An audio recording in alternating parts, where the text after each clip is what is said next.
Jangan pulang dari Jepang kalau belum punya sertifikat N2. Ya, untuk teman-teman yang kebetulan nih berpapasan sama konten ini, ketemu sama konten ini, ya apalagi kamu lagi di Jepang, nah jangan pulang dulu ya kalau belum punya N2. Ya, aku tahu kok kamu kerja di Jepang itu tujuannya pasti untuk cari duit. Ya dong, untuk cari duit, untuk bertahan hidup juga ya. Dan juga mungkin untuk ngasih ke keluarga kamu, bisa juga kamu untuk kumpulin modal untuk nanti buka bisnis di Indonesia. Ya, pastinya kebanyakan orang ketika mereka bekerja di Jepang itu tujuan utamanya adalah untuk ngumpulin materi yang banyak. Karena memang kerja di Jepang itu, kalau misalnya kamu dapetin gajinya itu kalau dikonversi ke rupiah itu tuh gede banget pastinya ya. Tapi nih ya, percayalah guys, jangan cuman untuk kumpulin materinya aja. Kenapa sih? Karena kalau materi itu mau berapapun ya, mau 100 juta, ratusan juta, itu tuh bisa habis loh, iya gak sih? Bahkan dalam waktu sebulan tuh uang 100 juta tuh sebenarnya cepet banget bisa habis guys. Ya emang seperti itulah kalau tujuan kamu cuman untuk ngumpulin materi doang. Belum lagi nih, kalau misalkan kamu tuh orangnya ternyata boros, baru ngerasain pegang uang banyak. Jadi pas kamu sampai di Indonesia nanti, pas kamu pulang, kamu tuh boros, kamu belanja, ya kan? Dan uangnya bisa habis. Belum lagi nih buat kamu yang mungkin kurang punya literasi tentang financial. Jadinya kamu bisa ketipu investasi bodong lah gitu ya. Dan uang kamu pun bisa habis. Bener gak? Gila kan? Ya secepat itulah materi bisa habis. Terus teman-teman tahu kan, roda kehidupan itu berputar dan suatu hari bisa jadi nih kalian tuh jatuh guys. Dan ketika kalian jatuh, teman-teman kalian tuh belum tentu juga mau nolongin kalian. Apalagi kalau mereka ngeliatin kalian ketika lagi boros-borosnya, ketika lagi jadi OKB ya kan, baru pegang uang terus kalian arogan dan belanja terus, itu orang tuh sebel liatnya. Nah hati-hati ketika kamu jatuh tuh gak ada yang mau bantuin. So poinnya apa nih kak? Ya poinnya balik lagi ke yang aku mention di awal, kita tuh harus punya N2. Sebenarnya nggak N2 juga sih guys, tapi akan ada 3 poin yang akan aku bahas. Kenapa sih kalau kerja di Jepang tuh jangan cuma pentingin materinya aja, tapi pentingin 3 hal ini. Penasaran apa aja? Pantengin videonya sampai selesai. Jadi poin apa aja nih yang harus kita perhatikan selain mencari materi? Yang pertama adalah skill teman-teman. Nah ini penting banget. Jadi selain kamu cari materi, perhatikan juga sisi skill. Kalian pernah gak sih dengar, bukan peribahasa ya, dengar ungkapan kayak hemat pangkal kaya? Kalau menurut aku sih itu hampir gak pernah terjadi ya guys. Apalagi kalau misalkan kalian gajinya minimalis, terus kalian tuh berhemat kayaknya agak susah juga ya. Kecuali kalau kalian ngerti bagaimana caranya berinvestasi jangka panjang, ya kan? Tapi sekalipun misalkan kamu ngerti nih cara berinvestasi, tahu nggak sih? Sebuah investasi yang returnnya itu paling besar itu kira-kira apa coba? Menurut aku ya, bukan emas, bukan tanah, bukan juga kripto atau saham, bukan guys. Tapi investasi yang returnnya itu besar adalah investasi dari leher ke atas. Wah, apa itu kak maksudnya? Maksudnya adalah investasi ilmu dan juga soft skill kamu guys. Kenapa coba? Karena itu akan berguna di masa depan guys. Percaya nggak percaya ya, sekarang kan kita tuh hidup di zaman yang istilahnya tuh tau nggak sih VUCA. Kalau misalkan singkatannya tuh, itu tuh singkatan dari apa sih? Singkatan dari volatility, uncertainty, kemudian C itu complexity dan ambiguity. Ya, zaman kita ini zaman yang serba sulit ditebak, zaman yang kompleks, zaman yang sangat dinamis ya kan. Dan sekarang bahkan ada teknologi-teknologi yang menurut aku tuh menyeramkan, kayak misalnya orang menemukan teknologi AI dan lain sebagainya, yang membuat kita tuh kayak ngerasa pelajaran-pelajaran kita pas SD, SMP tuh jadi kayak kurang relevan ya dengan zaman sekarang. Nah itulah kenapa makanya aku bilang skill itu penting banget, ilmu itu penting banget. Investasi paling bagus itu adalah ilmu dan juga skill teman-teman. Buat kalian janganlah berhenti belajar. Yang lagi belajar bahasa Jepang, jangan nanggung nih belajar bahasa Jepangnya ya.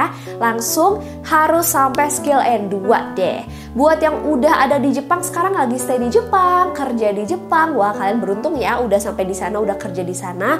Jangan stop cuman sampai cari materi aja. Tapi kamu harus pulang ke Indonesia, selain bawa materi, bawa juga skill N2 kamu ya. Oke, mungkin kemampuan kalian ketika kalian mengoperasikan mesin nih di pabrik di Jepang tuh gak akan kepake ya ketika kalian pulang ke Indonesia, karena beda juga guys. Tapi ketika kamu pulang bawa skill N2, nah itu guys yang bakal jadi investasi jangka panjang kamu ketika di Indonesia. Bakalan bikin kamu memiliki peluang baru dan juga buka jendela baru ketika kamu di Indonesia dengan skill N2 kamu.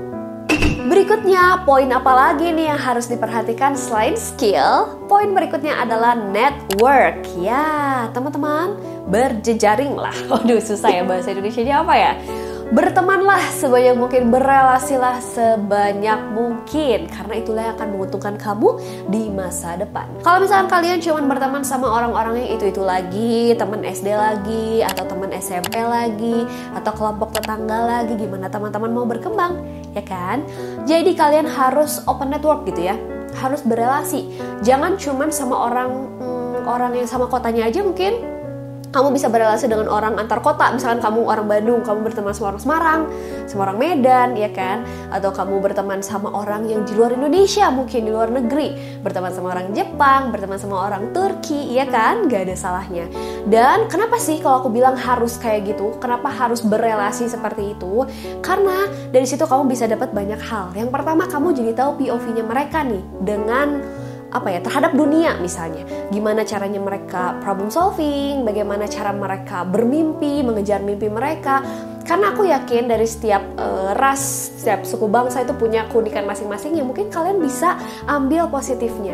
Kerja kerasnya, kayak misalnya sifat orang Jepang ya, ketika mereka tuh bekerja dengan sungguh-sungguh, bekerja dengan giat, disiplin, ya kan? Mungkin itu yang kurang ada di orang Indonesia, bisa kalian dapatkan dari mereka ketika kalian berteman dengan mereka, bener nggak? So, jangan lupa untuk berelasi, kayak gitu. Kalau misalkan kalian berlindung di bawah, Kak, aku mah introvert, aku malu buat berteman atau kenalan sama orang baru. Guys, itu udah basi ya. Kalau misalnya kalian pakai alasannya tuh introvert, aduh nanti kalian tuh bakalan kalah sama zaman guys. Jadi udah nggak bisa pakai alasan introvert lagi. Dan percaya nggak percaya, orang yang introvert itu ketika mereka udah nemuin circle-nya, mereka tuh bakal bisa jauh lebih ekspresif dibandingkan orang extrovert sekalipun gitu ya. Jadi aku pribadi juga introvert, tapi yang namanya berelasi itu penting. Jadi kita harus lebih mementingkan hal tersebut untuk perkembangan diri kita sendiri. Setuju nggak guys? Kata orang bijak, kamu adalah rata dari 5 orang teman atau sahabat kamu. Nah, seperti itu ya, kamu adalah raratanya loh guys. Jadi sifat kamu, masa depan kamu tuh bisa diwakilin dari 5 orang terdekat kamu, ya kan? Bisa dilihat dari situ guys. Tapi kalau zaman sekarang, kalau kata aku nggak dari situ aja sih, tapi ditentukannya dari apa coba?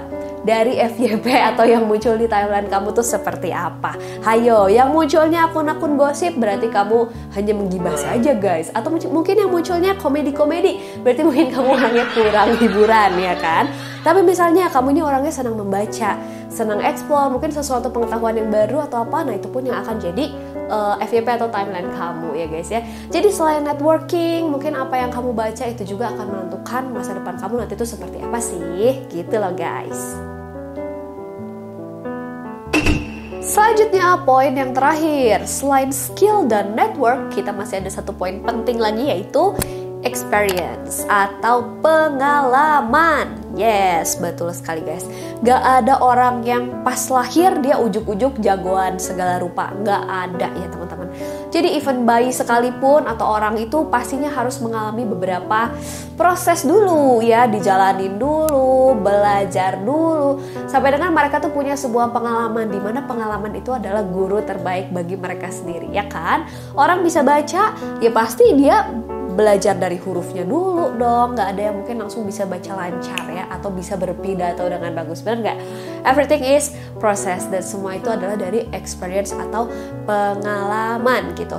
Nah, jadi teman-teman, menurut aku kalian harus memperkaya diri kalian dengan hal-hal baru setiap harinya.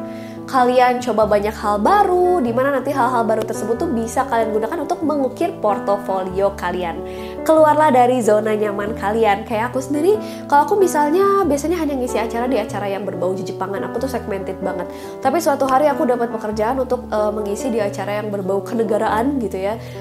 diplomatik gitu, dan itu kan berarti aku keluar dari zona nyaman aku gitu. Dan ketika aku lakukan, itu adalah sebuah pengalaman baru buat aku, dan itu tuh sangat berharga sekali pastinya ya kan. Aku jadi mempelajari sebuah hal baru, dan itulah experience ya, dimana itu sangat penting juga buat kamu.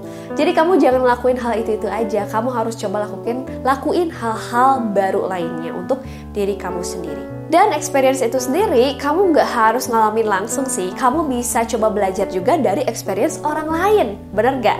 Dan orang lain itu sendiri pun kamu nggak perlu untuk kenalan ya, jadi kamu bisa baca dari buku, karena banyak juga orang yang pastinya sudah menuliskan experience mereka ya, dari buku, jurnal, penelitian ilmiah, atau even dari website atau blog yang bisa kamu baca di internet, dan hal-hal lainnya ya, kamu bisa pelajari dari situ, pengalaman-pengalaman orang lain. Percayalah, itu akan sangat berharga dan berguna buat kamu di masa depan guys.